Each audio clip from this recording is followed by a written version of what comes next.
सर्व मंगल मांगल्ये शिवे सर्वार्थ साधिके शरण्ये त्र्यंबके गौरी नारायणी नमोस्तुते। जय माता दी। ओम नमः शिवाय। माता रानी की कृपा अपने भक्तों पर सदा सर्वदा बरसती रहे। आप सभी भक्तों का दिन शुभ और मंगलमय हो, इसी कामना के साथ आज मैं आपको सुनाने जा रही हूँ दुर्गा सप्तशती में अध्याय 8 और 9 की कथा। प्रिय भक्तजनों, यदि आपने अभी तक 1 से लेकर 7 तक अध्याय नहीं सुने तो कृपया चैनल पर जरूर जरूर सुन लीजिएगा। आज छठा नवरात्र है और आज के दिन माँ कात्यायनी की पूजा की जाएगी और उनकी कथाओं को सुना जाएगा। तो हमारे चैनल पर माँ कात्यायनी की कथा को भी अपलोड कर दिया गया है, कृपया आप उस कथा को भी जरूर जरूर सुनिए। तो आइए माता रानी के चरणों का ध्यान करते हुए कथा को सुनते हैं। आज के अध्याय में वर्णन किया गया है रक्त बीज के वध का। तो आप सभी भक्तजन बड़ी श्रद्धा पूर्वक शांत भाव से प्रसन्नचित मन होकर माता का गुणगान कीजिए। जय श्री गणेश। मैं अणिमा आदि सिद्धिमय किरणों से आवृत भवानी का ध्यान करता हूँ। उनके शरीर का रंग लाल है, नेत्रों में करुणा लहरा रही है, हाथों में पाश, अंकुश, बाण और धनुष शोभा पाते हैं। ऋषि कहते हैं चंडमुंड नामक दैत्यों के मारे जाने और बहुत सी सेना का संहार हो जाने पर दैत्यों के राजा प्रतापी शुंभ के मन में बड़ा क्रोध हुआ। उसने दैत्यों की संपूर्ण सेना को युद्ध के लिए कूच करने की आज्ञा दी। वह बोला, आज युद्ध नाम के 86 दैत्य सेनापति अपनी सेनाओं के साथ युद्ध करने के लिए प्रस्थान करें। कंबू नाम वाले दैत्यों के 84 सेनानायक अपनी वाहिनी से घिरे हुए यात्रा करें। 50 कोटि वीर कुल के और 100 धौम्र कुल के असुर सेनापति मेरी आज्ञा से सेना सहित कूच करें। कालक, दोहाद्र, मौर्य और काल के असुर भी युद्ध के लिए तैयार हो, मेरी आज्ञा से तुरंत प्रस्थान करें।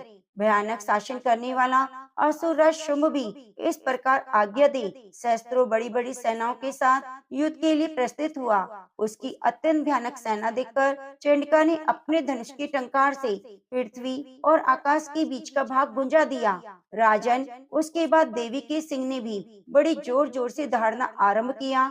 फिर अंबिका ने घंटे के शब्द से उस ध्वनि को और भी बढ़ा दिया।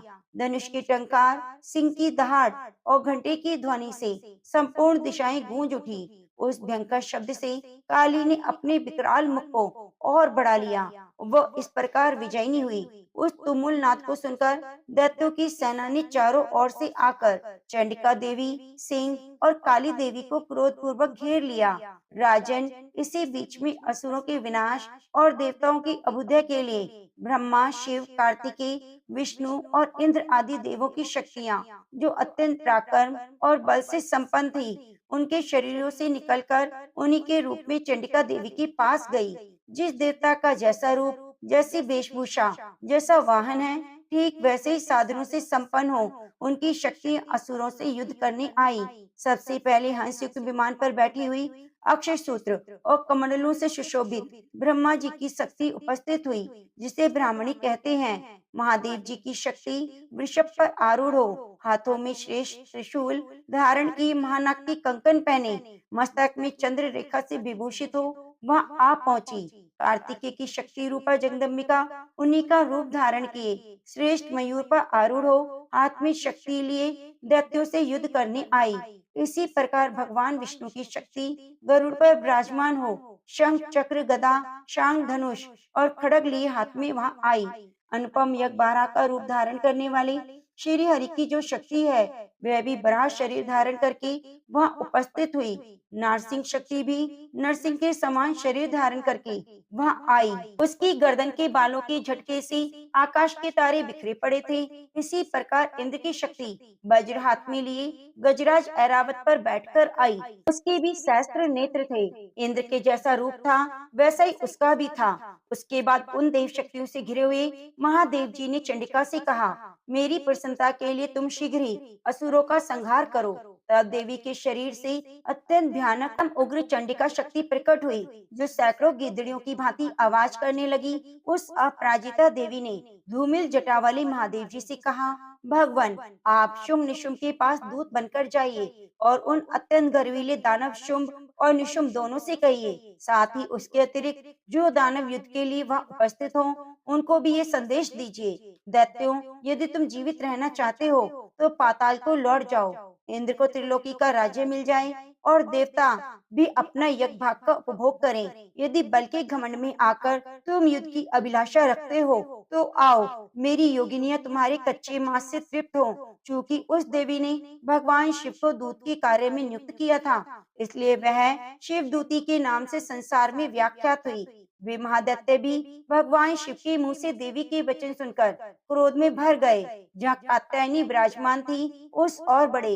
तदंतर वे दैत्य अमरश में भरकर पहले ही देवी के ऊपर बाण, शक्ति, सृष्टि आदि अस्त्रों से वृष्टि करने लगे। तब देवी ने भी खेल खेल में ही धनुष की टंकार और उसके छोड़े हुए बड़े बड़े बाणों द्वारा दैत्यों के चलाए हुए बाण, शूल, शक्ति फरसों से काट डाला। फिर काली उनके आगे होकर शत्रुओं के शूल के प्रहार से विदीर्ण करने लगी। खटवांग से उनका कचूमा निकालती हुई रणभूमि में विचरने लगी। ब्राह्मणी भी जिस जिस ओर दौड़ती, उसी उसी ओर अपने कमंडलों का जल छिड़ककर शत्रुओं के औज और पराक्रम को नष्ट कर देती थी। माहेश्वरी ने त्रिशूल से और वैष्णवी ने चक्र से, अत्यंत क्रोध में भरी हुई कुमार कार्तिकेय की शक्ति ने शक्ति से दैत्यों का संहार आरंभ किया। इंद्र शक्ति की वज्र प्रहार से विदीर्ण हो सैकड़ों दैत्य रक्त की धारा बहाते हुए पृथ्वी पर सो गए। वाराही शक्ति ने कितनों को अपनी थुतुम की मार से नष्ट कर दिया। दाढ़ों की अग्रभाग से कितनों की छाती छेद डाली। कितने ही दैत्य उसके चक्र की चोट से विदीर्ण होकर धरती पर गिर पड़े। नारसिंह भी दूसरे दूसरे दैत्यों को अपने नखों से विदीर्ण करके खाती और सिंहनाद से दिशाओं और आकाश को गुंजाती हुई युद्ध क्षेत्र में विचरने लगी। कितने ही असुर शिवदूती की प्रचंड अट्टहास से अत्यंत भयभीत हो पृथ्वी पर गिर पड़े और गिरने पर उन्हें शिवदूती ने उस समय अपना ग्रास बना लिया। इस प्रकार क्रोध में भरे हुए मातृ गणों को नाना प्रकार के उपायों से बड़े बड़े असुरों का मर्दन करते देख दैत्य सैनिक भाग खड़े हुए। मातृ गणों से पीड़ित दैत्यों को युद्ध में भागते देख रक्त बीज नामक महादैत्य क्रोध में भरकर युद्ध करने आया। उसके शरीर से जब रक्त की बूंद पृथ्वी पर गिरती, तब उसी के समान शक्तिशाली एक दूसरा महादैत्य पृथ्वी पर पैदा हो जाता। महासुर रक्त बीज हाथ में गदा लेकर इंद्र शक्ति के साथ युद्ध करने लगा। तब ऐन्द्री ने अपने वज्र से रक्त बीज को मारा। वज्र से घायल होने पर उसके शरीर से बहुत सा रक्त चूने लगा। उससे उसी के समान रूप और पराक्रम वाले योद्धा उत्पन्न होने लगे। उसके शरीर से रक्त की जितनी बूंदें गिरी, उतने ही पुरुष उत्पन्न हो गए। वे सब रक्त बीज के समान ही वीरवान, बलवान और पराक्रमी थे। वे रक्त से उत्पन्न होने वाले पुरुष भी अत्यंत भयंकर और शस्त्रों का प्रहार करते हुए वह मातृ गणों के साथ घोर युद्ध करने लगे। पुनः वज्र के प्रहार से जब उनका मस्तक घायल हुआ, तब रक्त बहने लगा। उससे हजारों पुरुष उत्पन्न हुए। वैष्णवी ने युद्ध में रक्त बीज पर चक्र का प्रहार किया और ऐन्द्री ने उस दैत्य महासेनापति को गदा से चोट पहुंचाई। वैष्णवी के चक्र से घायल होने पर उसके शरीर से जो रक्त बहा, उससे जो उसी के बराबर आकार वाले सहस्त्रों महादैत्य प्रकट हो गए।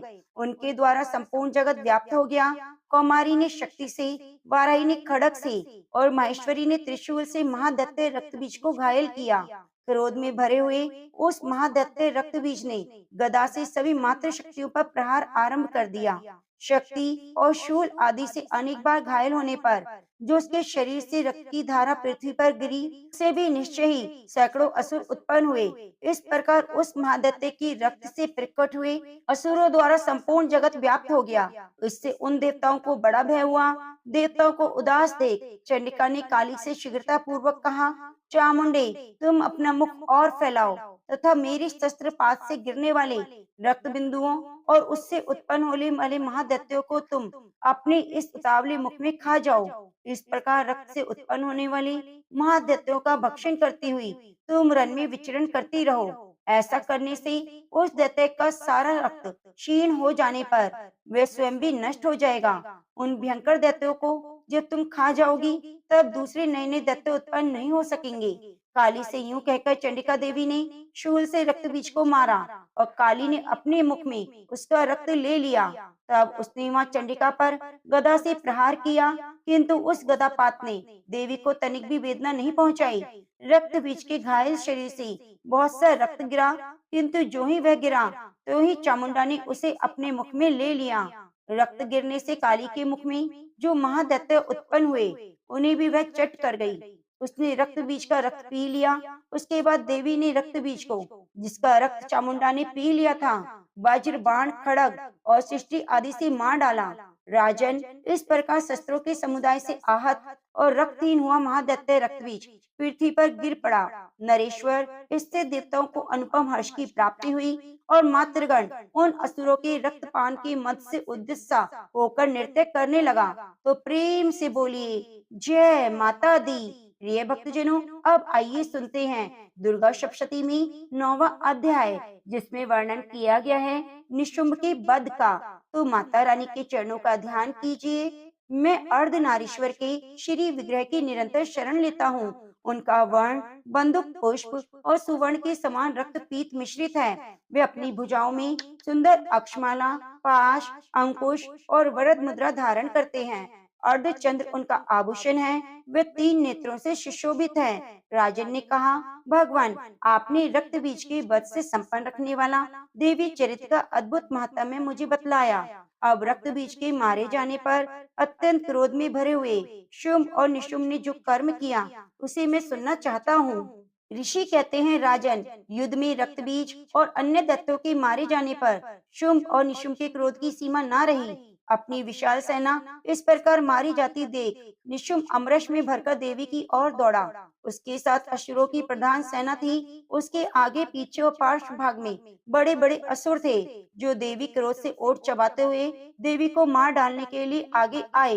महापराक्रमी शुंभ भी अपनी सेना के साथ मातृगणों से युद्ध करके क्रोधवश चंडिका को मारने के लिए आ पहुंचा। तब देवी के साथ शुंभ और निशुंभ का घोर संग्राम छिड़ गया। वे दोनों दैत्य मेघों की भांति बाणों की भयंकर वृष्टि करने लगे। उन दोनों के चलाए हुए बाणों को चंडिका ने अपने बाणों के समूह से तुरंत काट डाला और शस्त्र समूहों की वर्षा करके उन दोनों दैत्य सेनापतियों की अंगों में भी चोट पहुंचाई। निशुंभ ने तीखी तलवार और चमकती हुई ढाल लेकर देवी की श्रेष्ठ वाहन सिंह के मस्तक पर प्रहार किया।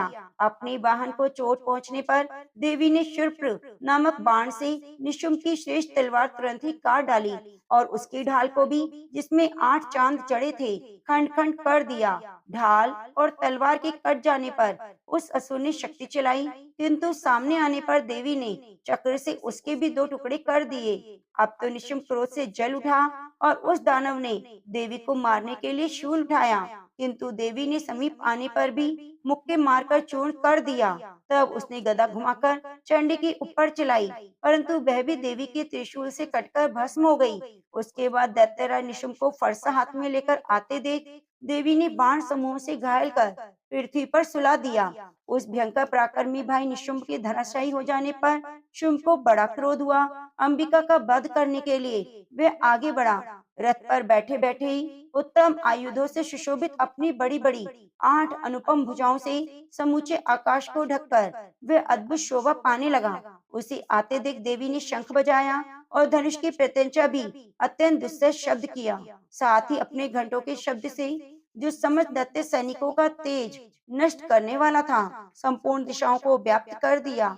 तदंतर सिंह ने भी अपनी दहाड़ से, जिसे सुनकर बड़े बड़े गजराजों का महान मद दूर हो जाता था, आकाश, पृथ्वी, 10 दिशाओं को गुंजा दिया।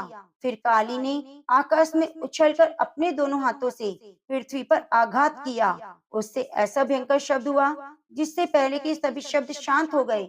उसके बाद शिवदूती ने दैत्यों के लिए अमंगलजनक अट्टहास किया। इन शब्दों को सुनकर समस्त असुर थर्रा उठे, किंतु शुंभ को बड़ा क्रोध हुआ। उस समय देवी ने जब शुंभ को लक्ष्य करके कहा, ओ दुरात्मन, खड़ा रह, खड़ा रह।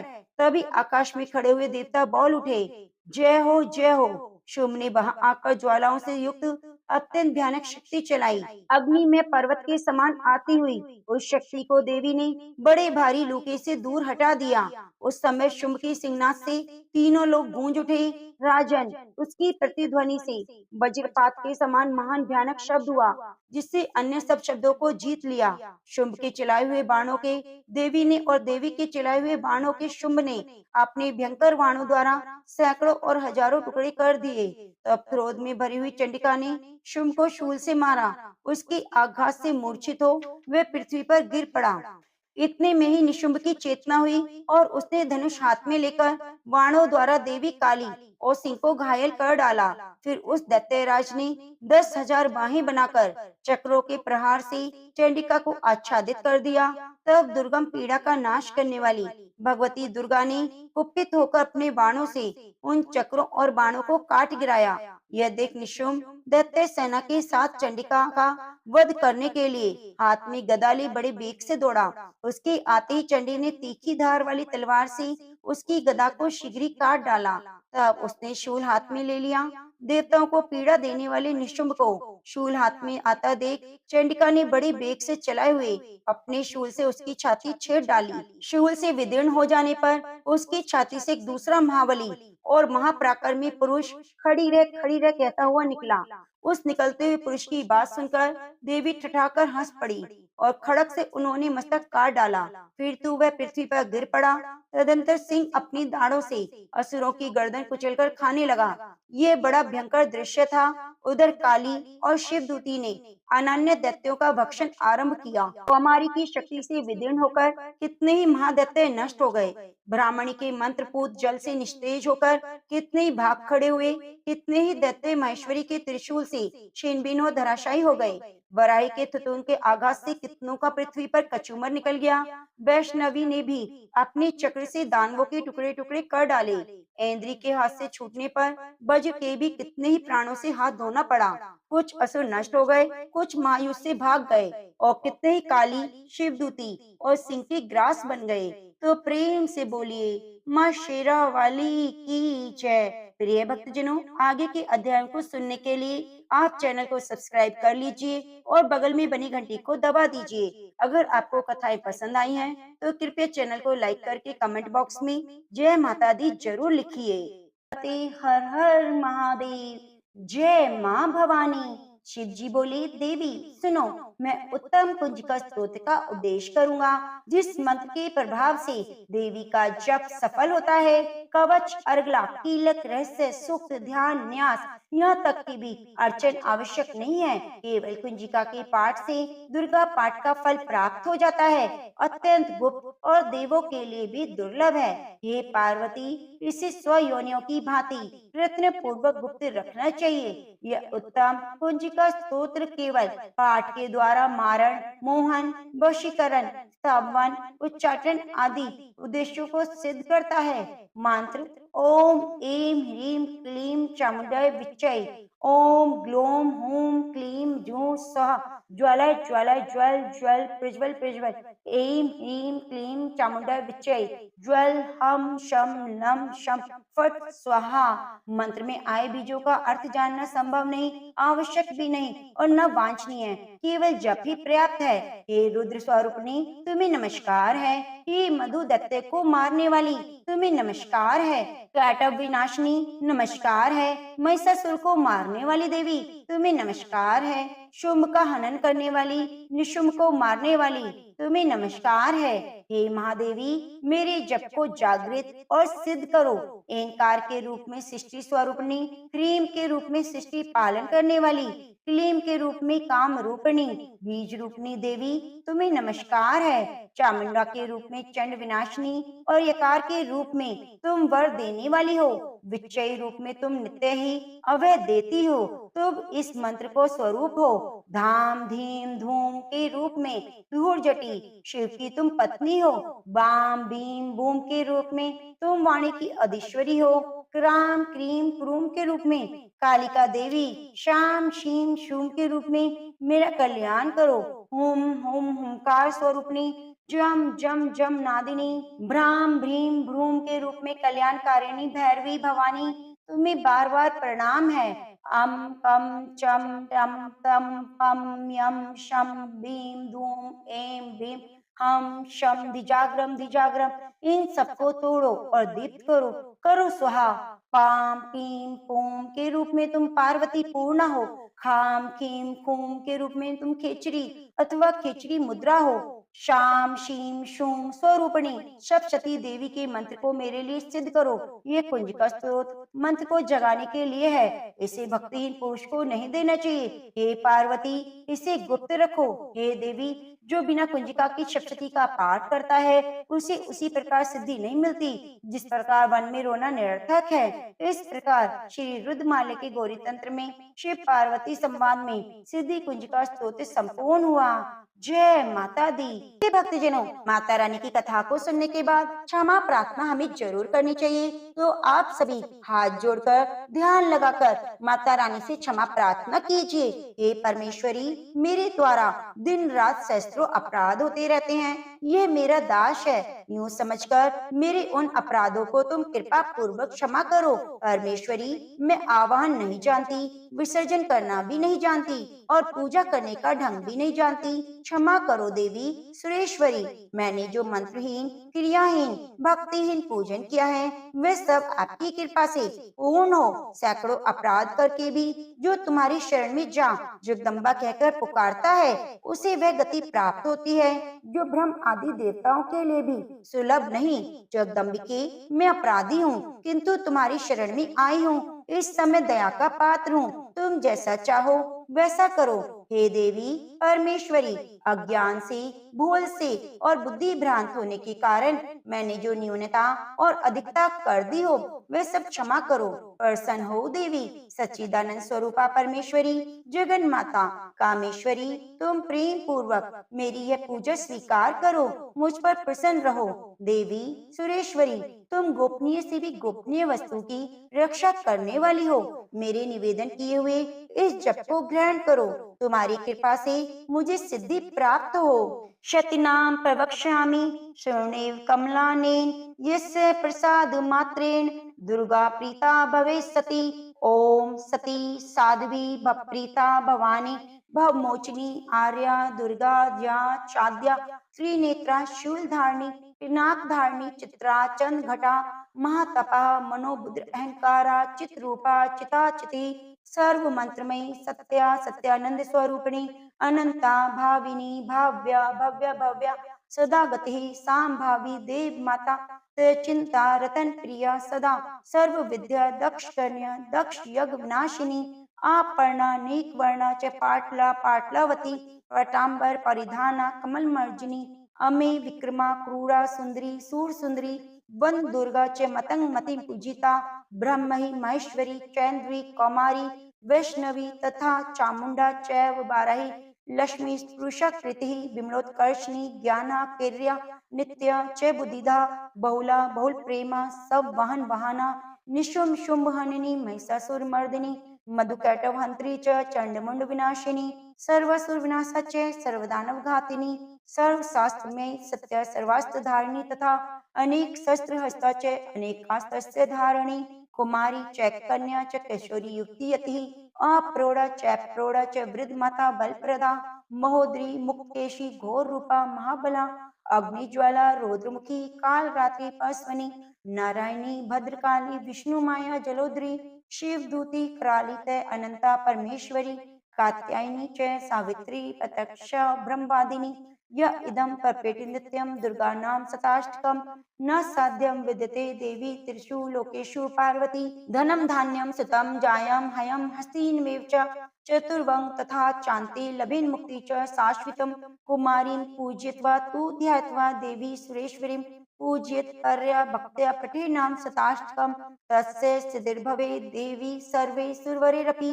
राजानो दास्तां यान्ति राष्ट्रयवाप्नुयात् गोलोचनान कुंकुमेन सिंदूर कपूर मधुत्रेण लिख्यम यंत्रम विधिना विधियोग भवे सदा धारते पुरारी भूमावाश्य निशामाग्रे चंद्रे सद्विशां गते बिलिख्य प्रपटे स्तोत्रम से भविष्य संपदाम पदम। जय माता दी। प्रिय भक्तजनों, यह आपने सुने माता रानी की 108 नाम। आप सभी का दिल से धन्यवाद। आपने हमारी कथा को पूरा मन लगाकर सुना। माता रानी आपकी सदा झोलियां भरती रहे।